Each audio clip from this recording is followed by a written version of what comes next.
ఓం సాయిరామ్ సమర్థ సద్గురు సాయినాథ్ మహారాజుకి జై. సాయి భక్తులందరికీ నమస్కారం అండి.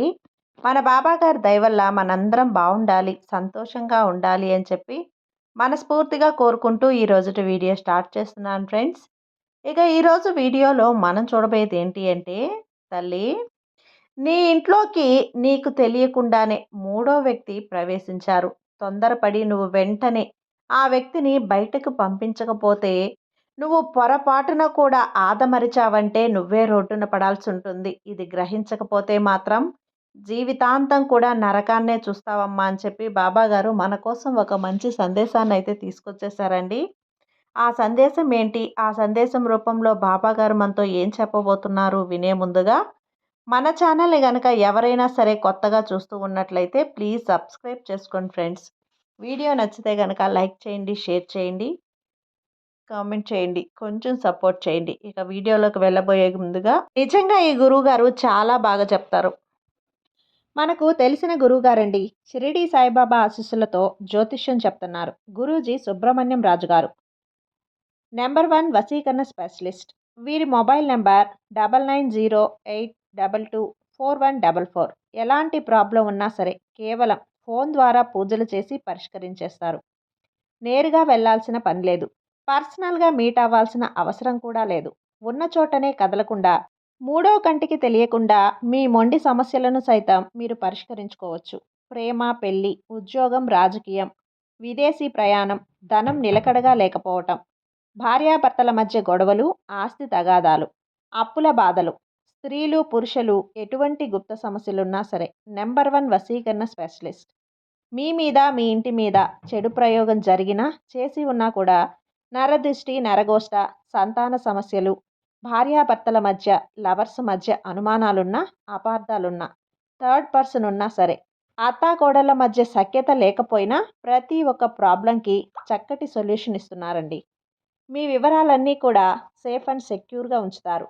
మీకే కాదు, దేశ విదేశాల్లో ఉన్నవారు ఎలాంటి ప్రాబ్లమ్స్నైనా సరే పరిష్కరించుకుంటున్నారు. ఎంతోమంది విదేశాల్లో ఉన్నటువంటి వారు, దిక్కుతోచని పరిస్థితుల్లో, అయోమయ స్థితిలో ఉన్నవారు ఇప్పుడు గురువుగారికి కాల్ చేసి వాళ్ళ ప్రాబ్లమ్స్ని సాల్వ్ చేసుకొని ఈరోజు హ్యాపీగా లైఫ్ లీడ్ చేస్తూ చాలా సంతోషంగా ఉన్నారు. కాబట్టే స్క్రీన్ మీద ఉన్నటువంటి నెంబర్కి ఒకసారి కాల్ చేయండి. మీ ప్రాబ్లంని గురువుగారితో పంచుకోండి. ఖచ్చితంగా గురువుగారు మీ ప్రాబ్లంకి సొల్యూషన్ చూపిస్తారు.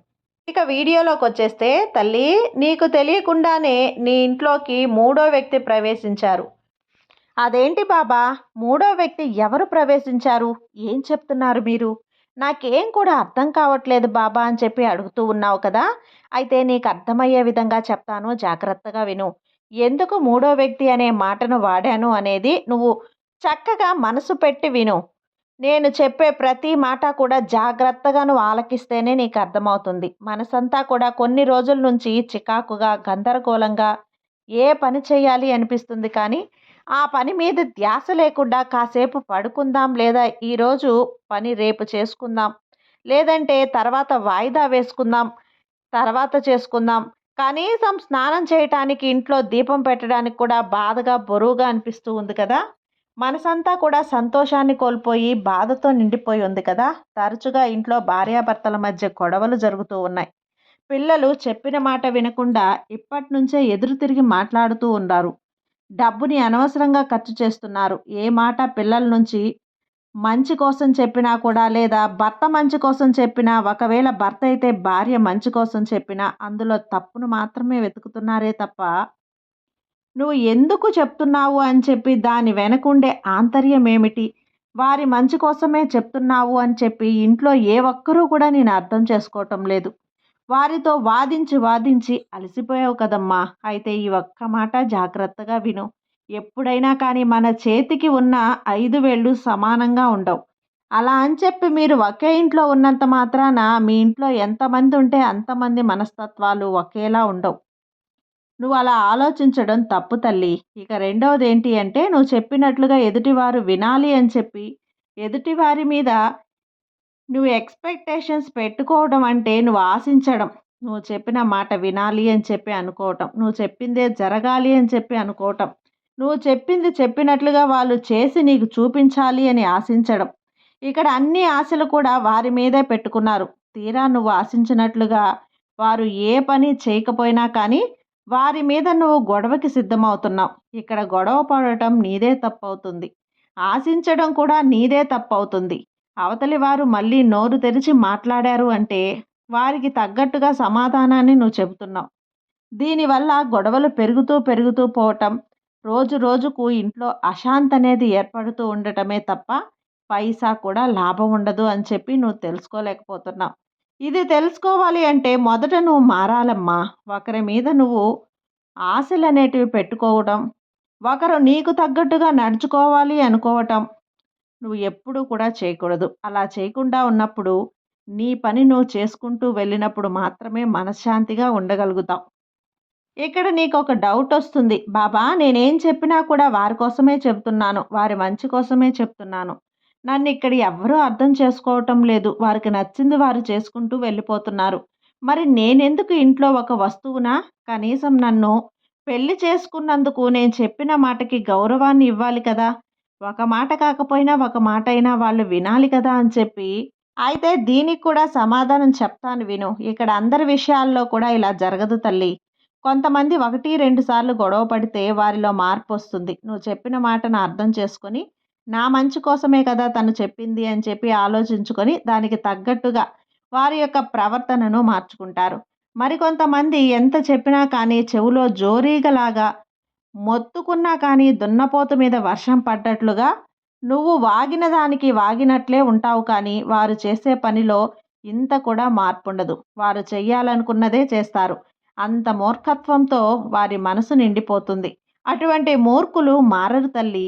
అలాగే భార్యాభర్తల మధ్య ఇలా ఒకరినొకరు అర్థం చేసుకోవటం వల్ల ఒకరికి కోపం వచ్చినప్పుడు మరొకరు రెచ్చిపోయి ఆ కోపానికి తగ్గట్టుగా వీరు ఆవేశంగా కోపాన్ని తెచ్చుకొని మాట్లాడడం వల్ల వీరిద్దరి మధ్య ఆ యొక్క గొడవలు ఏవైతే ఉన్నావో మితిమీరి జరిగి కొట్లాటల వరకు కూడా వెళ్ళిపోయి ఇద్దరూ కూడా కొన్ని రోజులు పలుక్కోకుండా ఉంటారు.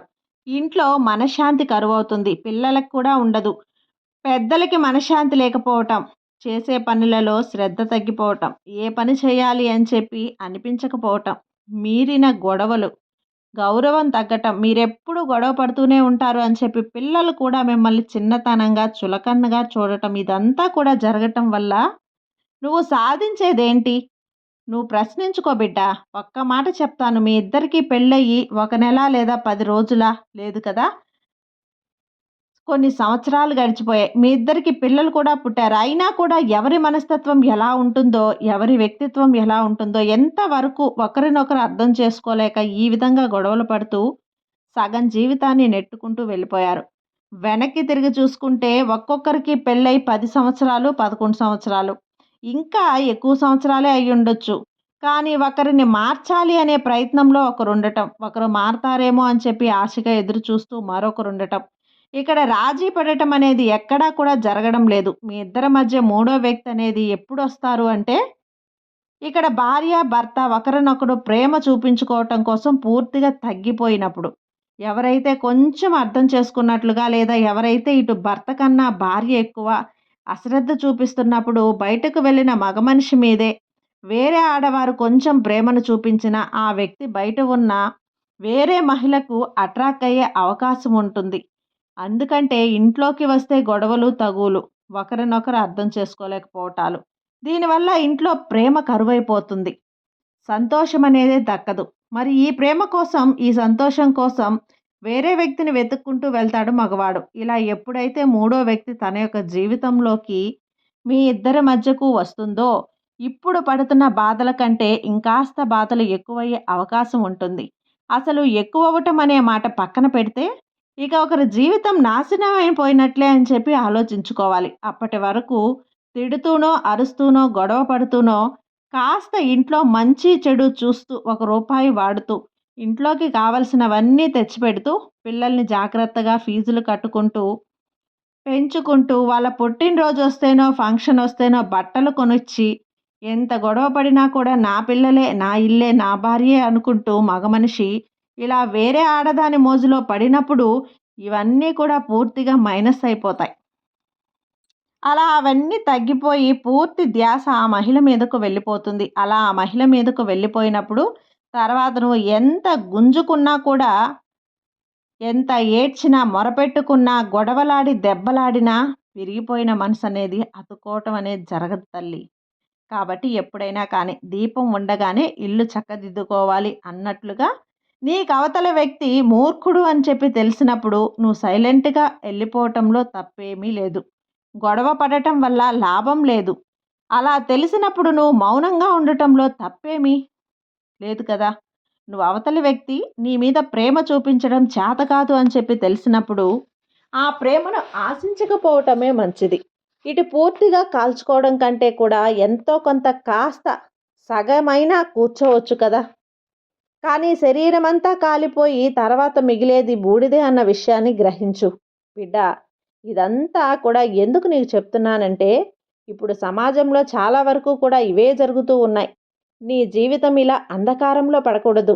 ఎప్పుడైనా కానీ భార్యాభర్తల మధ్య అందరూ అన్యోన్యంగా ఉంటున్నారా? అందరూ కలిసిమెలిసి ఉంటున్నారా? లేదా నా బంధువులలో ఉన్న భార్యాభర్తలు ఇలా అంటున్నారు. లేదా మా పెద్దమ్మలు పిల్లలు ఇలా ఉంటున్నారు. మా చిన్నమ్మ పిల్లలు ఇలా ఉంటున్నారు. మా ఫ్రెండ్స్ అందరూ కూడా ఇలా ఉంటున్నారు అని చెప్పి ఒకరిని ఉదాహరణ తీసుకునే కంటే కూడా నీ వ్యక్తిత్వం గురించి నువ్వు ఆలోచించుకుంటూ, నీ పార్ట్నర్ ఎటువంటి వ్యక్తి అని చెప్పి ఆలోచించుకొని దానికి తగ్గట్లుగా నీ జీవితాన్ని మార్చుకునే ప్రయత్నమే చేయాలి తప్పితే, నక్క, పులి అంటే పులి శరీరం మీద చారలున్నాయి అని చెప్పి నక్క తన శరీరం అంతా వాతలు పెట్టుకుందట.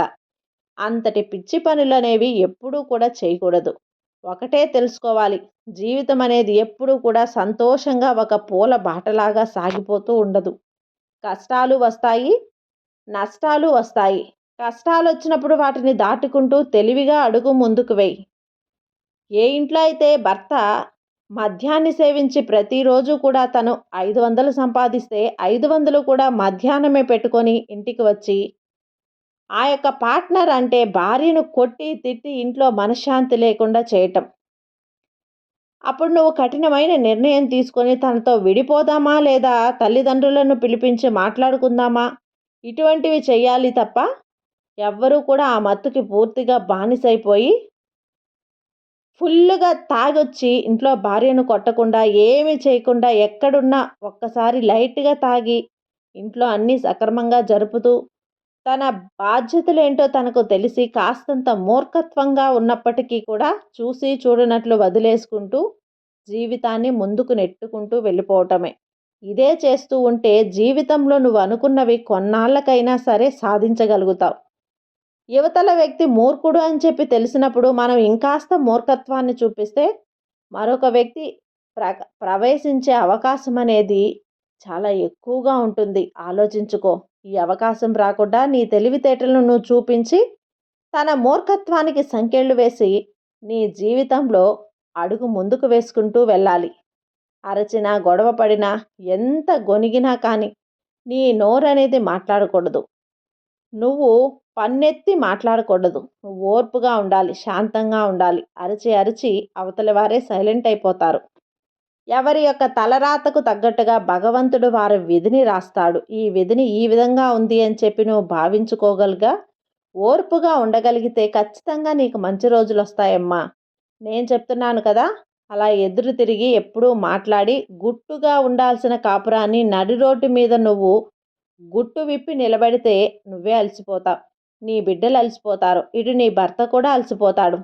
చివరికి పలానా వాళ్ళ కుటుంబం రోడ్డున పడింది అని చెప్పి చెప్పుకుంటారే తప్ప నువ్వు ఎంత మంచి కోసం పోరాడావు, నువ్వు నీ భర్తలో ఉన్న ఏ మార్పును కోరుకుంటున్నావు, నీ భర్తలో ఏ అలవాటు మార్చాలి అని చెప్పి నువ్వు గొడవ పడుతున్నావో కోరుకుంటున్నావో, నువ్వు తను చెప్పింది మంచి మాటే కదా, ఎందుకు ఇంత గొడవ చేస్తున్నారని ఎవ్వరు కూడా ప్రశ్నించరు. ఇక్కడ తప్పు జరిగినా ఒప్పు జరిగినా ఆడదాని వైపే ఈ సమాజం వేలెత్తి చూపిస్తుంది. నిజ నిజాలు వాస్తవాలు సమాజానికి అవసరం లేదు. ఎవరైతే బయట బలంగా కనిపిస్తారో, ఎవరైతే ఎదుటి వారికి ఎక్కువ సపోర్టివ్గా ఉంటే జనం నిలబడతారో వారిదే పైచేయిగా ఉంటుంది. 100కి 100% మంది అమ్మాయిలు భర్త ఇంటి దగ్గర వచ్చే ఉంటారు. కాబట్టి ఇక్కడ భర్తకి సపోర్ట్గా వారి తోబుట్టువులు, వాళ్ళ తల్లిదండ్రులు లేదా అన్నదమ్ములు, భార్యలు వీళ్ళందరూ కూడా ఉంటారు.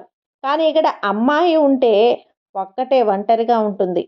తను ఎంత మంచి కోసం పోరాడినా కానీ అక్కడ ఉన్న జనం తనని తప్పుగానే సృష్టిస్తారు. కాబట్టి సమాజం తీరు తెలుసుకొని నిదానంగా ఆలోచించి తెలివిగా అడుగు ముందుకు వేసి జీవితాన్ని ఆనందంగా మార్చుకుంటావో లేదా నరకప్రాయంగా మార్చుకుంటావో అది పూర్తిగా నీ చేతుల్లో ఉంది. నేను చెప్పాల్సింది చెప్పానమ్మా. ఇక ఏదైనా కానీ నిర్ణయం అనేది నువ్వే తీసుకో. నువ్వు తీసుకునే నిర్ణయం ఏదైనా సరే నీ బాబా నేను ఎప్పుడూ నీకు అండగా ఉంటాను.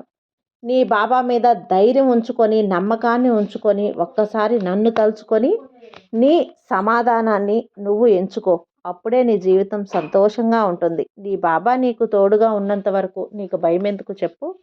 సర్వే జన సుఖినో భవంతు. జై సాయిరాం.